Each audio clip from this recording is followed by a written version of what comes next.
This day in sports history. It's June 20th, and on this day in 1980, it was the Brawl in Montreal.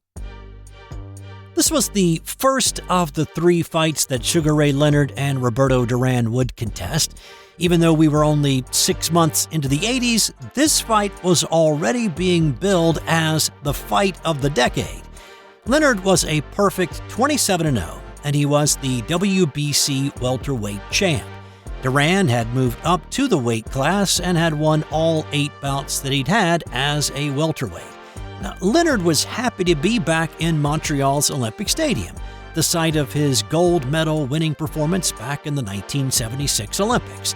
This was a highly anticipated fight, and 46,000 people piled in to watch it, despite the fact that they got drenched by rain throughout the night. Sugar Ray was a 9-5 favorite, but he entered the fight that night with a bit of a strange tactic. Leonard was quick. Duran, known for having the hands of stone, was powerful. Leonard had lots of moves. Duran was a straightforward, in-your-face fighter. Leonard thought he could stand in and punch with Duran, thought he was stronger than Duran. Leonard said after the fight, "I surprised a lot of people tonight with my tactics. I fought Duran in a way I thought I could beat him." Another thing going against Leonard in this fight was the referee. Carlos Padilla had been chosen, and he was known for quickly stepping in whenever fighters began to hold, limiting how much that a boxer could punch inside. Well, Bert Sugar wrote that Padilla broke up combatants whenever they got close enough to touch. Now, if he had reffed that way, well, it would have favored Sugar Ray. Instead, Duran's trainer Ray Arcel got in Padilla's ear before the fight and said, "Hey, you're good. I only hope you let my boy fight his fight inside." After that, Padilla took a more relaxed approach to stepping in, and that favored Duran. From the opening bell, the fight was nearly non-stop action. Oh, he hurt Leonard! He hurt him! He's got him going! He hurt Leonard with the left hook!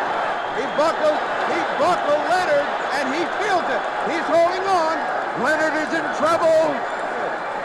Why would they want Leonard to take him inside? He got him hurt! Leonard in trouble again! They're yelling, "Move away, Leonard," but he won't. He will. Oh, he's been hurt on the foot, but he comes back. He's hurt the leg. Duran is hurt. Duran is hurt. Look out! And seriously, this fight is as good as it gets. Heavyweights always get more of the focus, and I'm as guilty of that as everybody else, but this welterweight fight between two guys weighing 145 pounds was a classic showcase of the sweet science. The fight was virtually even when they got to the 15th and final round, and these guys stood toe-to-toe until the end.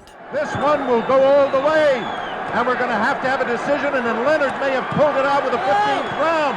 Leonard bombing away, and Duran apparently feels his one fight and doesn't have to fight the 15th round. There's the clock. 7. I can't believe it. 6. I can't believe it. 4. Duran thinks he has won the fight. I can't believe it. The bell. It's over. He thinks he's won this fight and didn't have to fight the 15th round. I think he thought so. He thinks he's won. When the bell sounded, Sugar Ray offered up his gloves for a tap and a show of friendship, but Duran walked away. He screamed at Leonard, and he put his hands up in the air in victory. It was a bit premature, but he was not wrong. Duran won by unanimous decision, but it was as close a fight as it could have been. It was the only time that Duran managed to beat Leonard in their 3 meetings. Now, that night turned tragic, though. One of the undercard fights earlier in the evening featured Gaetan Hart and Cleveland Denny. It was a 10-rounder that nearly went the distance, but this was not the original pairing for this fight. Denny was originally scheduled to step into the ring with Johnny Lira. How might things have turned out differently if he had? Instead, Lira pulled out and Hart was inserted as his replacement. Now, Hart and Denny had fought 2 years prior, with Hart winning a split decision in that one, so it wasn't as if something janky was going on with this. But with less than 20 seconds to go in the 10th and final round, Hart caught Denny with an uppercut that stung him. Hart followed that up with several combinations. Now, the referee was 67-year-old Rosario Balagueron, and he was not really quick enough to stop Hart from delivering another series of 5 blows while Denny was pinned in the corner and obviously hurt. When Balagueron finally gained control and stopped the fight, Denny slumped to the canvas. His cornermen and doctors rushed to him immediately, his teeth locked on his mouthpiece. He was removed from the ring on a stretcher, but he never regained consciousness. He died 17 days later from the injuries he sustained in this fight. On this day in 1964, Ken Venturi nearly paid the ultimate price in his attempt to win the U.S. Open. Venturi had launched himself onto the golf scene as an amateur at the 1956 Masters, nearly becoming the first amateur to win at Augusta National, until a final round 80 dropped him into the runner-up spot. He finished second again in 1960 as a pro, but here, 4 years later, Venturi was actually considering giving up professional golf and going back to selling cars. He had worked for a prominent car dealer in California that allowed Venturi and others the opportunity to go play golf in high-stakes matches. He'd had limited success on the tour cashing checks, and the money was really better hustling the rich West Coast dudes. He had also been involved in a car accident in 1961 that had injured his hands, leaving him with nerve damage, which was beginning to have an effect on his swing. He decided to stick it out on tour a little bit longer, and he went through U.S. Open qualifying, and he won the sectional qualifier. The 64 Open was played at Congressional just outside of D.C., and it was blazing hot for this one. Now, I've talked about how the U.S. Open in the 60s and earlier, golfers played both rounds 3 and 4 on Saturday, and that's a grind even when the weather is nice. But add to that the sweltering temperatures, and it just became about survival, really. Venturi had been hanging around on the leaderboard for the first couple of days, and here on the final day, he was in vigorous pursuit of leader Tommy Jacobs to start the third round. He trailed by 6 shots, but he was able to work his way back into contention after 15 holes. With the temperature hovering around triple digits all day, mixed in with some high humidity, it was taking a toll on all the golfers. But as Venturi stepped to the 16th tee, he wobbled and nearly passed out. But he did narrow Jacobs' lead to 2 shots by the end of the round, barely making it back to the clubhouse after his morning 18. Venturi lay down in front of his locker between rounds. A congressional member who was also a doctor came to check on him, and he told Venturi he was suffering from severe dehydration, and he might die if he tried to play the afternoon round. He strongly suggested that Venturi withdraw from the tournament. Venturi responded that dying on the golf course would be better than the way he'd been living, and then he swallowed 18 salt pills. That does seem insane now, and we also know now that 18 salt tablets by itself on a normal day can be fatal. Venturi said he did not remember any of his shots on the first 9 of his afternoon round until he rolled in a birdie putt on the 9th. When the crowd erupted in cheers, he sort of came to and realized he was now leading the U.S. Open. He had a whole cadre of police officers, medics, doctors, course marshals keeping an eye on him as he continued to navigate the back 9 of the golf course. The gallery that day was fully aware of Venturi's situation. He played the final 9 even par and finished with a final round of 70 to Jacobs' 76 to win the U.S. Open, the first ever won by a winner of a sectional qualifier. When he rolled in his final putt, he could not even bend down to pick the ball out of the cup. His playing partner, a young Raymond Floyd, retrieved the ball for him, and at that point, emotions took over and Ken Venturi burst forth in tears. It had been a lean 4 years as a pro. His winner's check of $17,000 was 5 times what he had made in his previous 27 starts on tour. That gave him a boost of confidence, and he went on to win 2 more tournaments that year, and he placed 5th at the PGA Championship in August. He was later named Sports Illustrated's Sportsman of the Year and the PGA Player of the Year, and whether it had anything to do with Ken Venturi's struggles to keep going on this day or not, the 64 Open was the last one that forced the players to play 36 holes on the final day. This episode is brought to you by the Sterling Soap Company. Sterling Soap is 100% natural and with a variety of bath soaps, shave soaps, beard balm, lotions, cologne, and many more personal care products in a large variety of scents, you're sure to find something that's perfect for you or that special someone in your life. Check them out at sterlingsoap.com. On this day in 1982, at the U.S. Open held that year at Pebble Beach, Tom Watson started the final round tied for the lead at 4 under. Jack Nicklaus was 3 shots back, and he was playing 3 groups in front of Watson. Nicklaus had not really been much of a factor in this tournament. I mean, sure, he's sitting in the top 10 to start the final day, but he had been sort of flying under the radar as much as Nicklaus could do in those days.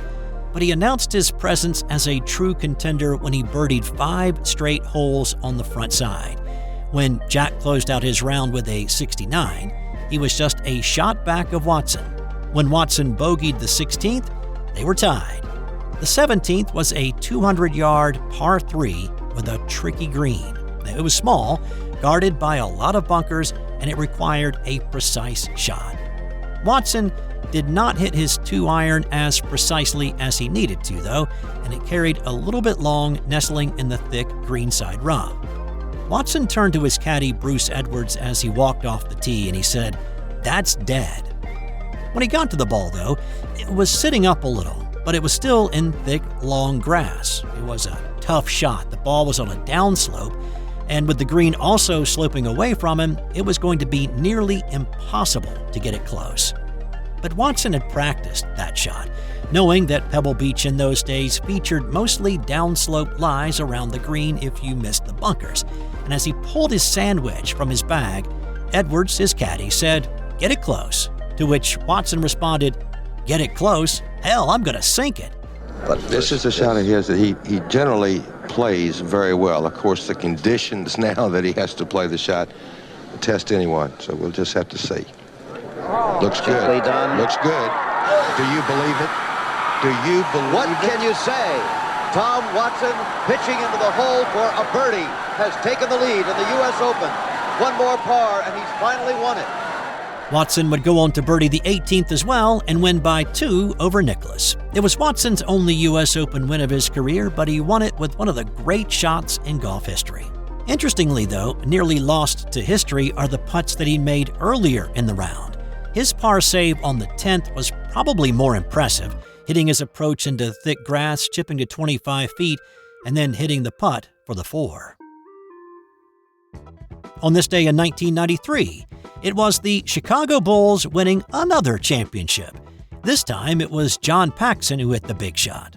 This was Game 6 of the NBA Finals between Chicago and the Phoenix Suns, with the Bulls up 3-2. After Dan Marley airballed a 15-footer, Scottie Pippen came out with the basketball to set up the final play. With 14.1 seconds in the game, Chicago was down 2 and going the length of the court. Phil Jackson drew up the play he called Blind Pig, and here's how it sounded that night. 98-96, 14 and 4/10 seconds on the clock. Bulls trail by 2. Michael Jordan will inbound. Pax waving for BJ to come back, and Michael flips it in to BJ, back to Michael. Michael 11 seconds. Across the timeline he comes, goes to Pippen. Pippen runs down the lane, dumps it out to Horace. Paxson for 3! Yes! Yes! Hits the 3! 3 and 9, 10 seconds left, and the Bulls lead 99-98. And this crowd is stunned. What Do you a believe shot. this?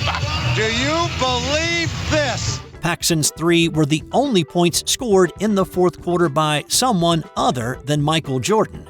And while most people remember Paxson's shot, what gets lost is that the Suns had a shot to win it. But Horace Grant blocked Kevin Johnson's shot, and time ran out to give the Bulls their 3rd straight NBA title. Interesting little tidbit, rocker Alice Cooper is a huge Phoenix Suns fan, and he was at the game on this night. He says that when the ball came to Paxson, it was right in front of him. Nobody else was playing defense on him, and Alice had thought of tripping him. But the No More Mr. Nice Guy singer did not interfere and sadly watched the ball arc into the net for the game winner. And on this day in 1984, Dallas Cowboys head coach Tom Landry testified as a character witness for his quarterback, Danny White. White had been charged with assault against 17-year-old John Michael Clark after what could be best classified as a road rage incident on a rural Texas road in the McKinney area. According to White's version of events, Clark had been speeding up and slowing down and nearly forced White's van that also had his 3 children into a head-on collision with another car.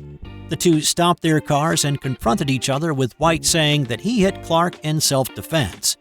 Landry told the court that he did not think that White was a person who would hit someone else without being provoked, going so far to say that under the same type of stress situation that Danny was under, I might do the same thing.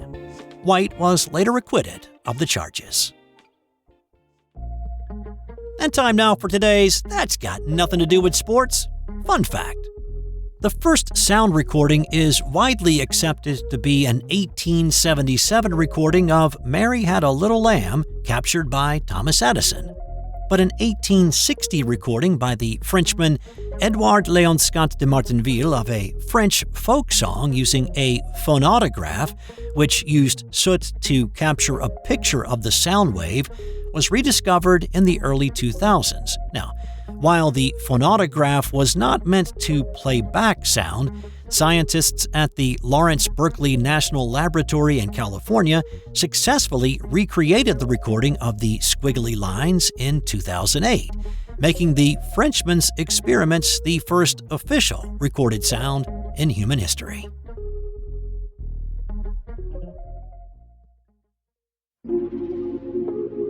This has been an original Thrive Suite production.